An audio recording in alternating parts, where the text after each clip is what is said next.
Hey guys, welcome to Starbound. My name is Twinklebutt, and this video requires a little bit of explanation before I get into it.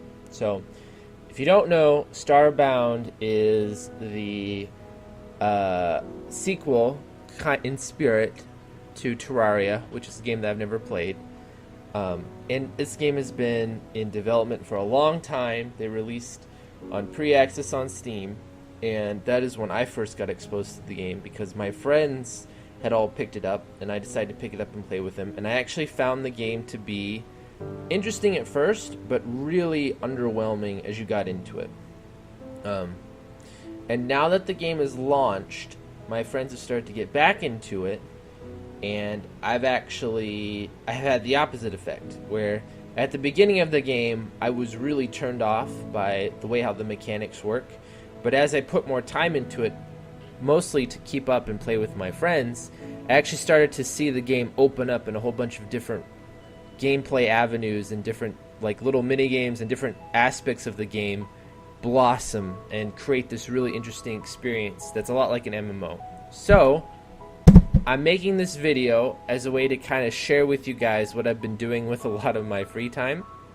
I don't intend to turn Starbound into a full series because I think it would be really boring watching me go through caves, because it's like the same kind of thing, but it's like a dungeon grinder. It's like Diablo. It's got that same kind of very simple gameplay that you can just plug in and play and de-stress. And so I'm doing this to show you guys where I am, how I've been enjoying the game.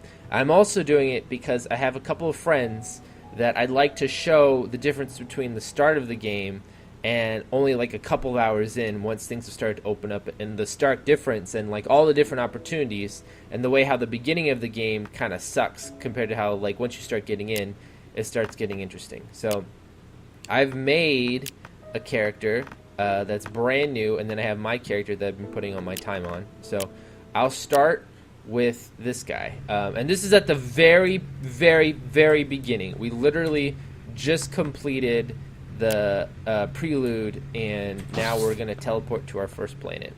And the main problem that you'll see with this beginning phase is that everything in Starbound is built on very simple systems. There's nothing that's like overly complex, and you can see that here in the combat, right? The melee is so simple that I can't control the direction of the swing. So like if this guy is right below me when I pull the swing down, I can't hit him and I can't direct it. I can use my special ability, which may or may not hit them, but how am I supposed to know exactly where that is? And this is kind of like a big problem that the early game has, is that the combat is so simple. It's actually kind of a big turn-off, honestly. And it makes the game artificially hard. So if you're playing on a harder difficulty, not the beginning one, but like the survival mode where if you die, you lose your items and you have to go back. It's so easy to get discouraged because you literally lose everything and then die, which is, that's not fun. So the combat is part of the problem.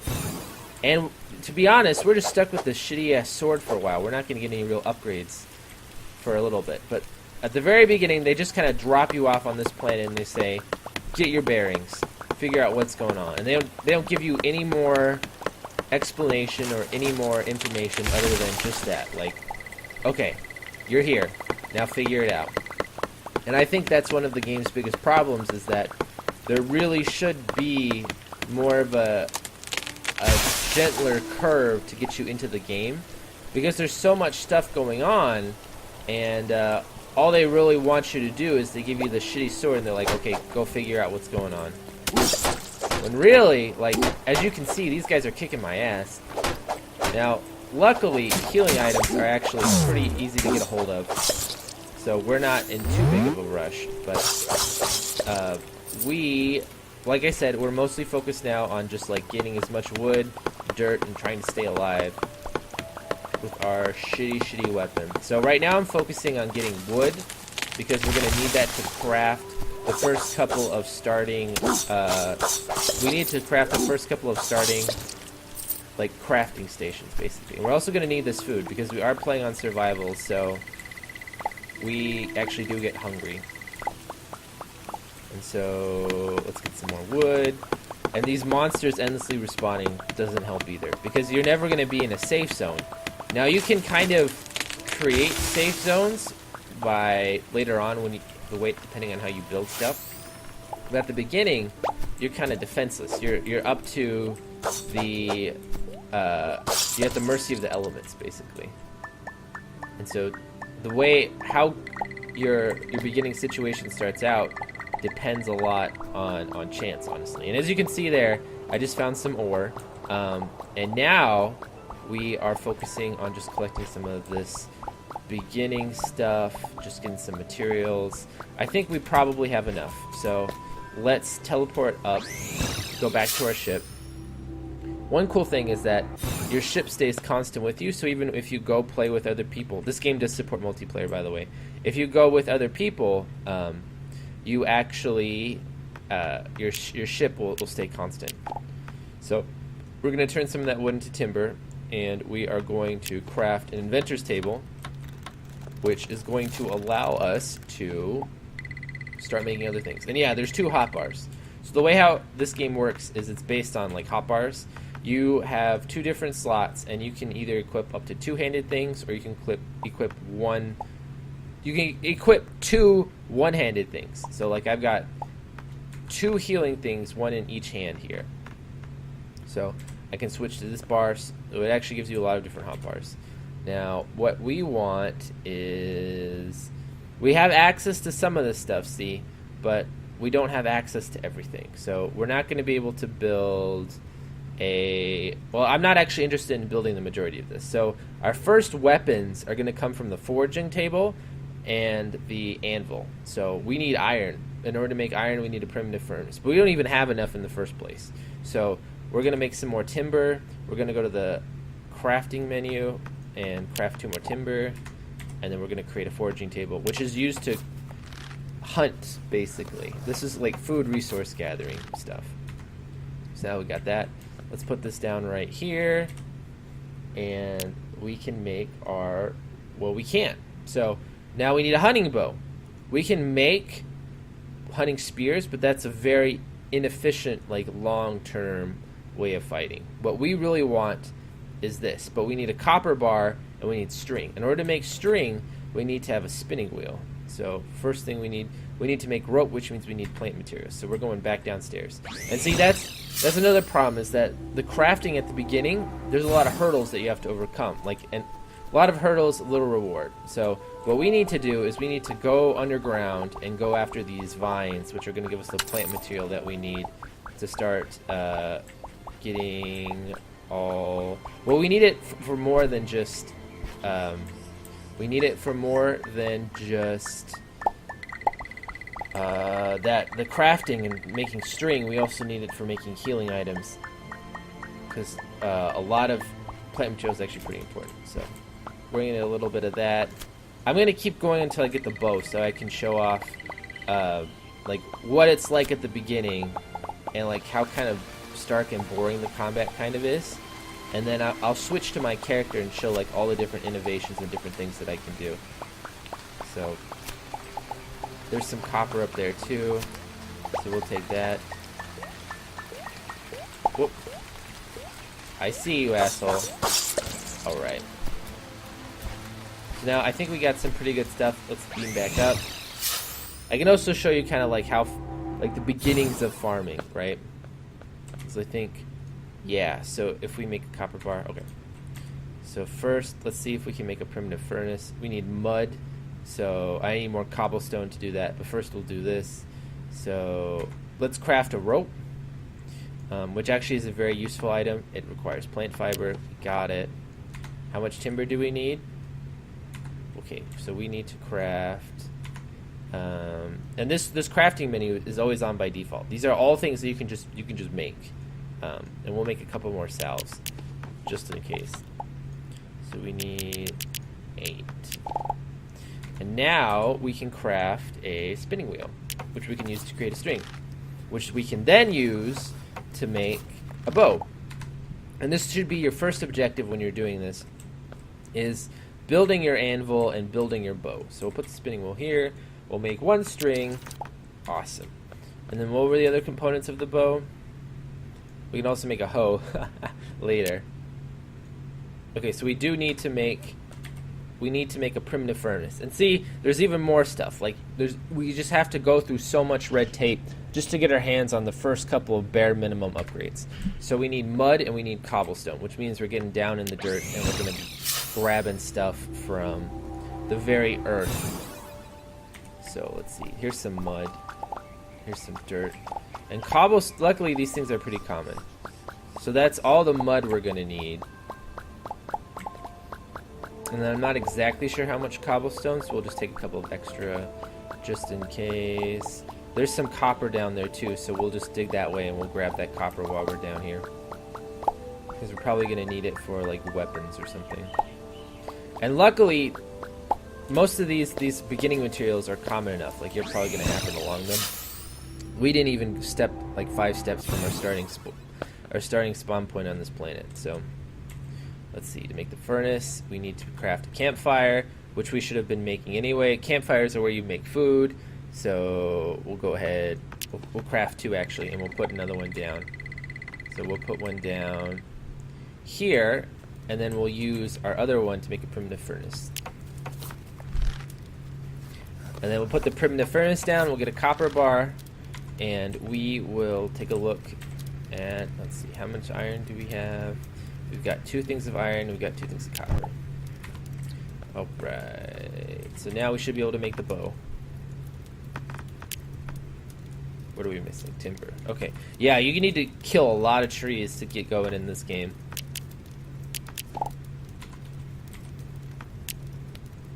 Alright. Awesome. Okay, so now we have a bow. Our first big upgrade when it comes to weapons. Like this represents all the teching up that we just did, all the crafting and harvesting that we had to do. To make an anvil, we need a lot more iron. I'm not even sure if we're going to find it. I'm going to go... What do I need to make a hoe? And a watering can. Okay, watering can requires copper.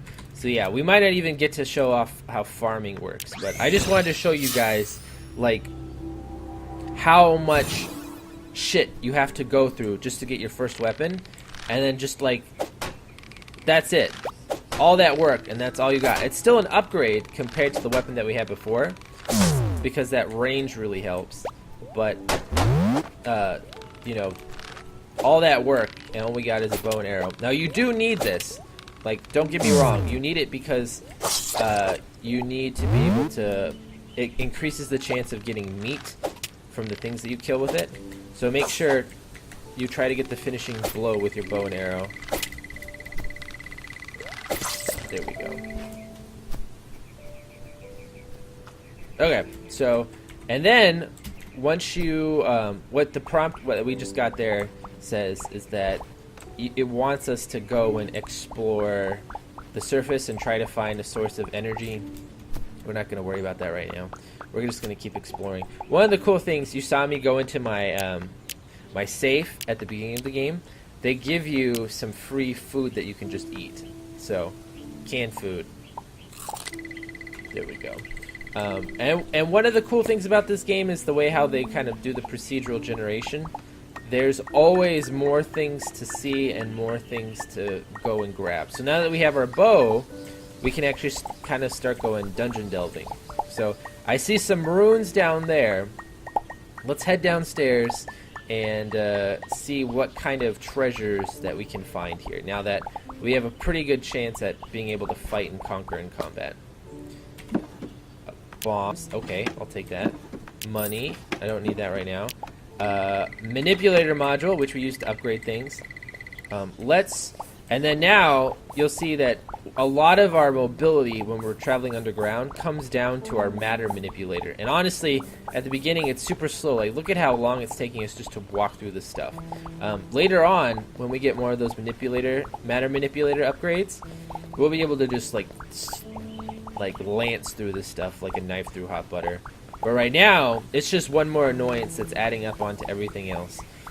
And luckily, they give us that food, very generous of them. But if we didn't have that food, we would actually have to go and kind of like hunt out some kind of source of sustenance. That's not how I envisioned that in my head, but it worked out. So let's just kind of keep going. I'm hoping I can find like an item so I can show you guys what the like what kind of weapons and armor that you might be able to find if you so desire to continue your adventures down in the dark, which you should. Also, you can you get a flashlight, which is very important. So we're gonna equip that right now because we don't have really. The only other source of light that we have right now is the our torches, and we don't want to waste them because right now, even though we got all those trees, every resource is finite. And so now, just for like simplicity's sake, I'm just digging straight down because the cool thing about it is that there's stuff here. There's just not always a clear way on how to get to it. So we're hoping that just by going straight down, we'll be able to find a way to find more interesting things, find some more runes, more things to... Oh, that's not what I want to see. This guy's like straight up gonna kick my ass.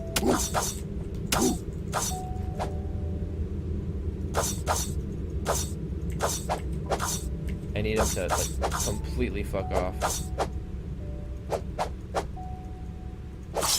Okay, there we go. Let's use... So, for safety's sake, what I recommend is taking the dirt and binding it to one of your hotbars, because then anytime you're in a bad situation, you can just block off your scenario. Also, while I'm at it, let's craft some more torches. How much wood do we have total? So we don't actually have that much wood. Okay, so that way we do have like some kind of light source. These rocks, as you can tell when you hit them, they just kind of, okay, I want that copper. They go into turtle mode.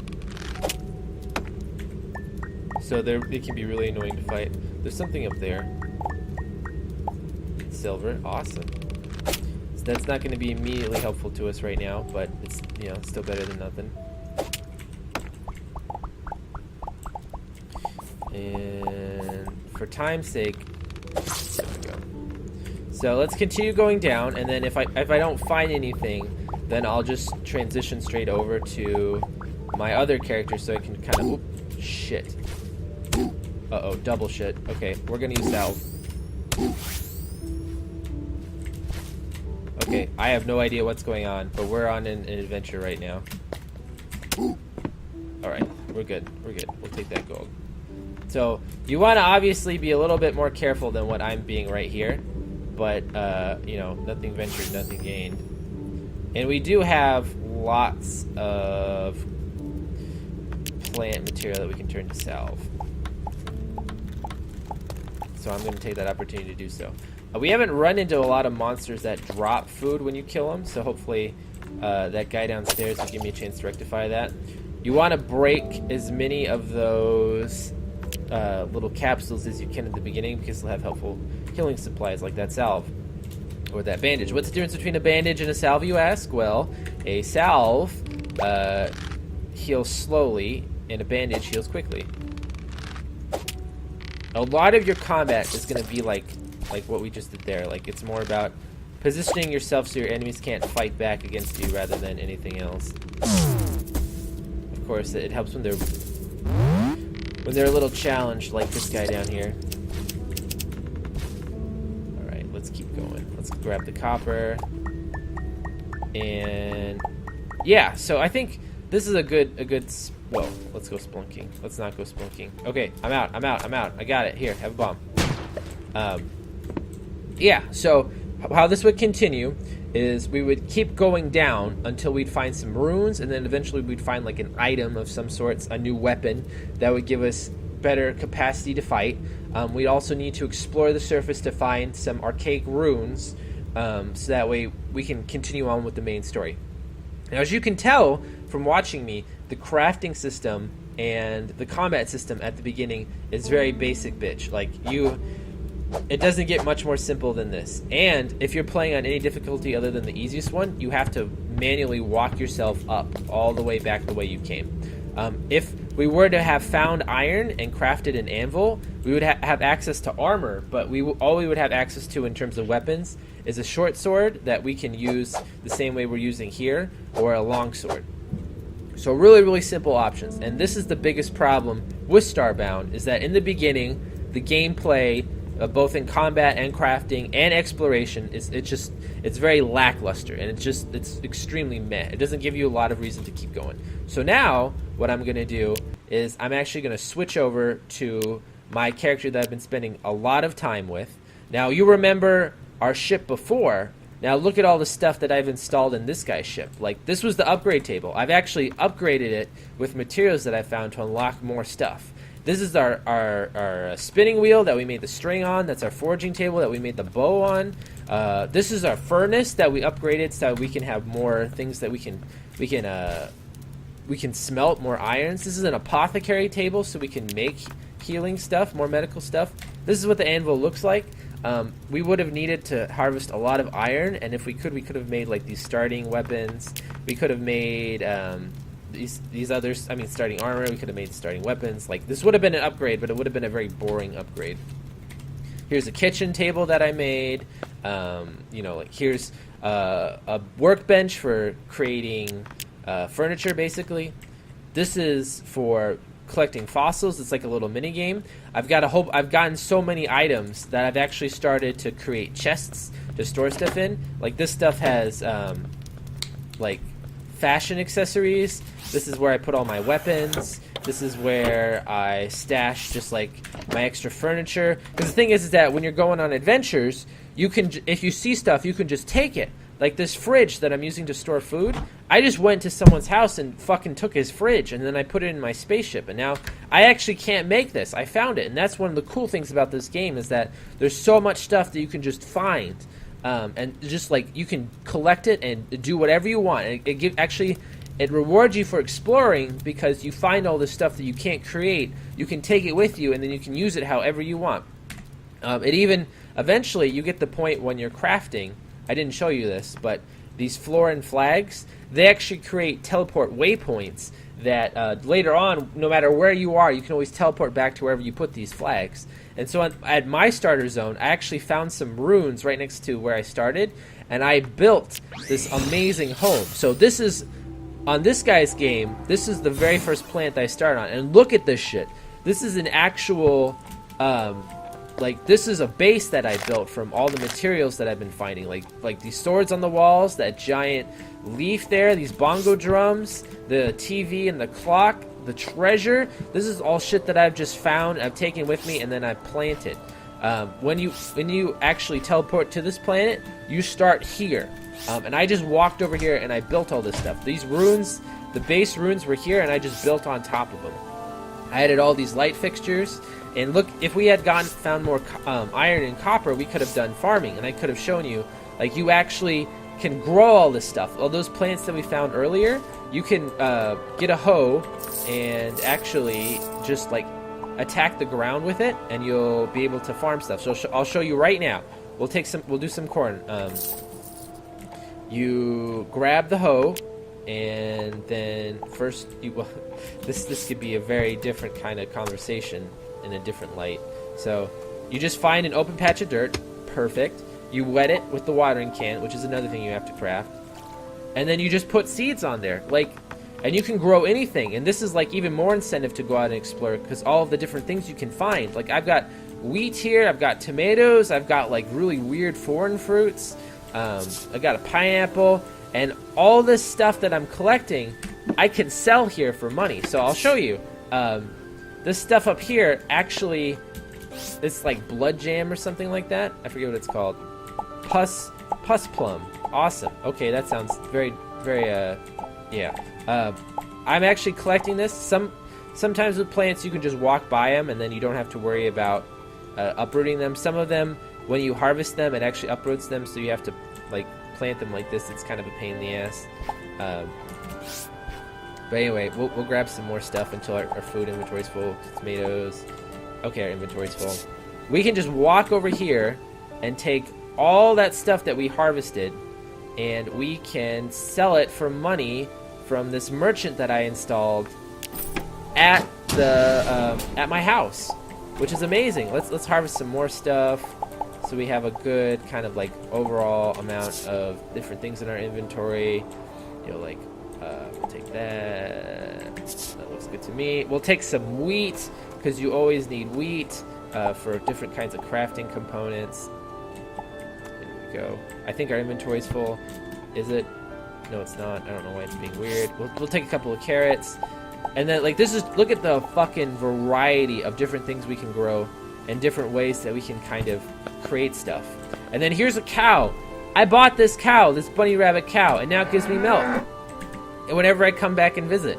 I've got these chickens over here. They give me eggs that I can cook with. And I can have as many of these as I want, but they're also vulnerable to monsters, so you want to protect them. This down here, that's a fucking robot chicken. It gives me AA batteries.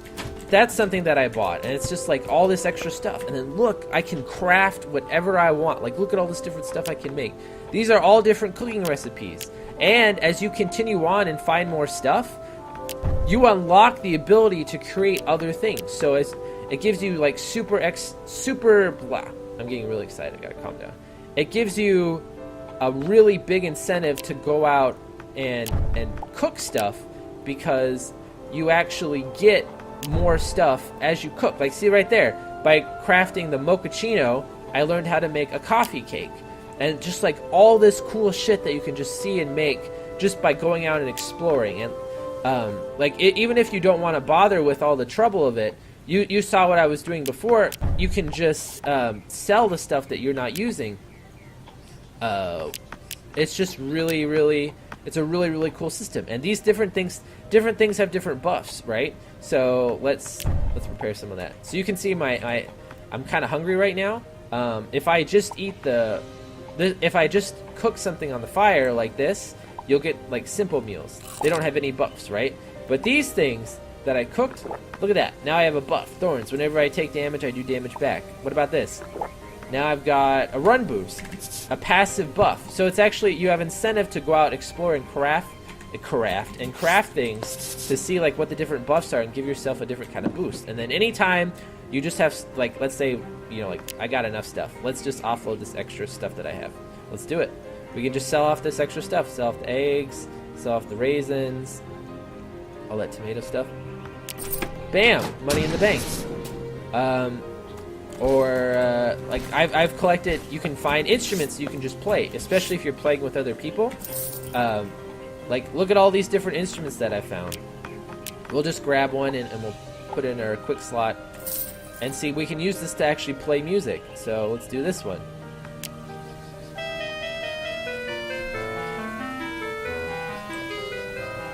And you can have a whole band of people following you around if you're playing on multiplayer. And this is just like the farming base that I built up. Like, look at all the different weapons that I found. Like, I've got a hammer that has a whole bunch of different magical properties to it. I've got a chakram. I've got a chakram and a machine gun. I've even got a rocket launcher that fires guided rockets. I've got a shotgun. I had a shotgun. Where did it go? There it is. Yeah, and so this is where, even though the combat system is really simple, as you find more items, you start finding items with different abilities on them. Like, this hammer has electric power behind it. This shotgun has poison power behind it. And they'll have different alternate fires. So the left click on every hammer will always be the same, but there'll be different spells that come with different ones. Like, I'll see if I can give you an example. I can give you a better example with the spears, because they seem to have more variety. And also, I've recruited crew members. As you go on the ground and you do quests for all these indigenous people, sometimes they'll join you. And this engineer's been upgrading my fuel capacity. This chemist has been actually giving me drugs that make me jump faster. So I don't know like what she's dosing my food with, but yeah, like, okay, I'll show you with these staves or these spears. So this spear, it has the lightning ability, so it does lightning damage. And then if I right-click, it fires out this big arc of electricity. Now, if I use this spear, it does ice damage. And then if I hold it down, I can create like a protective barrier around this that I can form wherever I want. See, I can make like a big spiral like this. And that's a big joy of this game, is going out, exploring, and finding all these different items to just play around with and see like, oh, I didn't know I could do this. And it's actually really, really cool just to keep a constant alert to see like what different kinds of stuff you can find and do, and all this different cool stuff. And even like as you find stuff, you'll find the ability to make other stuff, right? So if I go over to my foraging table here, look at these crafting materials that I found. Like, these are things that I found in the environment that my characters learned to craft because he's picked them up. So like I found some packed bones, now I can make packed bones. I found some heavy stones, now he can make heavy stone. I found some plant matter, so he can make plant matter. Like, unlimited opportunities for creativity and different kinds of building and different kinds of ways to use that material. As you find items, you can unlock different weapons. Like, look, I found some tar. Now I can make a tar ball. And now I can make it and use it as a weapon. Let's equip it and then, like, try it on an enemy and see what happens. And so there's incentive. It's not just aesthetic. It's not just like The Sims where, you know, like, you can do lots of stuff. There's purpose and meaning behind all this different exploration, and it ties in. So the simple crafting system is not there just... It's there for a reason. It's not there... It's not simple and easy because... like the game developers weren't thinking. They made it simple on purpose because they wanted it to have they wanted it to be very accessible, to not get in the way of the massive amount of variety that's in this game. Oh, and like, so as you continue, you unlock other abilities and like other maneuverable tech things that you can do. Like, I can sprint, I can double jump, I can turn into a Samus ball and walk on the walls. Like, all the problems that I had with mobility before, they just go away. And, well, they don't go completely away, but you do have answers to the problems that are coming up and that you're seeing. So, when I go on an exploration, like, yeah, the monsters are all the same. There's like 5 different kinds of monsters. The ones that charge at you, the ones that fly, the ones that can shoot things at you, the ones that can like go into invulnerability states like this guy, and the ones that when you kill them, they break off and turn into smaller variants that attack you. Like that tree guy when we killed him before, and 3 smaller guys would pop out. And then there's human enemies. Those are all like the base variety of what you're going to be fighting all the time. You might be thinking, well, that sounds really fucking boring. Like, what's the point? The point is, this whole game is built around exploration. It's almost like an MMO because the game at the beginning is very narrow and simple, and it continues to be simple, but it widens out like a pyramid, and there's so many different things that you can do. And I haven't even, like, I've barely even scratched the surface with this game. So the point of this video was I wanted to kind of show off what I've been doing and explain what I've been using my free time to do when I wasn't recording, and I also wanted to show and like present an argument to the people that were on the fence about this game, because I've heard a lot of kind of negative reviews about, like I said, like the combat's really simple, the exploration, the crafting, it all just seems like really simple and like just really boring. Like, why did they do it? And it's a very deliberate choice on their part because there's so much stuff to see and explore. They do this on purpose so that way it can facilitate that and it makes it as accessible as possible. Yeah, there are some problems. It is kind of weird that you can only hold like this many materials, and once you have more than your allotted how many slots this is, you have to put them in boxes. That's a pain in the ass. But like anything that you find, you can take. Like, I just took that fucking flag. This is actually a civilization of robot people. I can come here and do quests for them. Like, what does this guy want me to do? You want me to go to the small period and retrieve the goods? Alright, no problem, dude. I'm on it. Let's set this to track the quest. Alright, and then we got a little dial there. Let's just sprint over there. Pardon me. On my way, I got quests to do. Oh, man, I think I took the wrong direction. Like, ooh, look at this bell. This is really fucking cool. Okay, that bell's mine now. Oh. Well, they don't usually seem to bother you. I'm not sure if something bad happens if you steal a lot of stuff, but normally they just, like, don't even acknowledge that you've done it. But anyway, let's continue. So this guy gave us a quest to give this guy something, I think, right? And now we just return to this guy. He's like, thank you. Could you hold on to this 1 hourglass for the next part of my plan? And then now, it's like a tiered quest. We're gonna actually go give this give this hourglass that this guy just found back to his friend. And this is a legitimate thing that you can do because you find rare crafting goods, and as you do this, you have a chance of recruiting them to be a member on your ship that'll have different, depending on what kind of job, what kind of profession they have. They'll give you different benefits and buffs. Like you saw, I had an engineer, I had a chemist, and you can also just take them with you if you don't have like any kind of utility purpose for them. We're gonna dig a hole in the wall. Sorry guys, hope they don't mind. He should be right here according to the quest. Yeah, he's right below me. Okay. Hello. And now because of that, we have a little treasure pack that we can open up. And it could have anything inside. What does it have for us? A cyclone breaker, which is a shield that I already have. So that wasn't that cool. But anyway, you get the point. So the reason why the combat, the exploration, the crafting is so simple is they do it to facilitate so much variety in the game and so many different things that you can see. And I'm totally stealing this guy's sword, thanks. Just give it a try. Like, if I'll show you a good standpoint. Like, what you want to do, just go through the first planet and do all the quests there. You don't want to spoil anything.